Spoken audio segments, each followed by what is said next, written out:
জাতিসংঘ সমকামী সম্পর্কে, সমলিঙ্গ বিবাহ সম্পর্কে তারা অধিকার দেয়, স্বীকৃতি দেয়, যা আমাদের দেশে বা মুসলিম বিশ্বের জন্য খুবই খারাপ।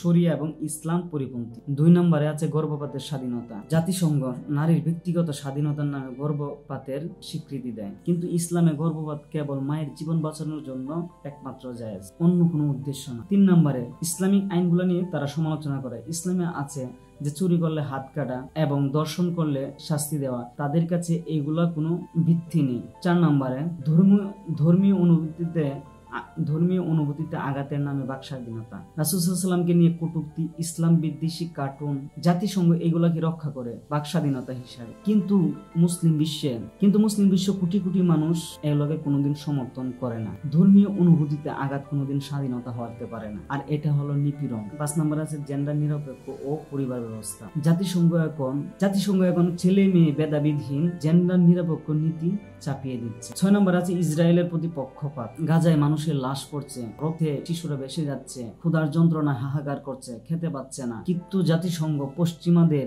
ভেটুর কারণে কোনো কিছু করতে পারছে না, কারণ জাতিসংঘকে পশ্চিমারা চালায় এবং পশ্চিমারা ব্যবহার করে, তাদের কথায় উঠবস করে। 7 নম্বরে রয়েছে মুসলিম দেশগুলোতে রাজনৈতিক চাপ দিয়ে মুসলিম দেশগুলোকে তাদের নীতি নৈতিকতা মানতে মুসলিম দেশগুলোকে বাধ্য করে। এখন প্রশ্ন হলো, জাতিসংঘ কি আসলে মানবতার জন্য কাজ করে নাকি পশ্চিমাদের স্বার্থ সিদ্ধির জন্য কাজ করে? জাতিসংঘ মুসলিম দেশগুলোর ধর্মীয় অনুভূতিকে ধ্বংস করে ফেলেছে। আর জাতিসংঘের সিদ্ধান্ত নির্ভর করছে না মানবতার উপর, বরং নির্ভর করছে যুক্তরাষ্ট্র সহ কয়েকটি দেশের উপর, যেখানে তাদের স্বার্থ সিদ্ধির সুবিধা নেই সেখানে, আর সেই জায়গায় জাতিসংঘ অন্ধ। আজ সময় এসেছে মুসলিম বিশ্বকে জেগে ওঠার। আমরা চাই এমন একটি জাতিসংঘ যেখানে শক্তি আর দুর্বল দেশের কোনো পার্থক্য থাকবে না, নইলে জাতিসংঘ ইতিহাসের পাতায় একদিন লেখা থাকবে এটি মানবতার প্রতীক ছিল না, বরং শক্তিধরদের হাতিয়ার হিসেবে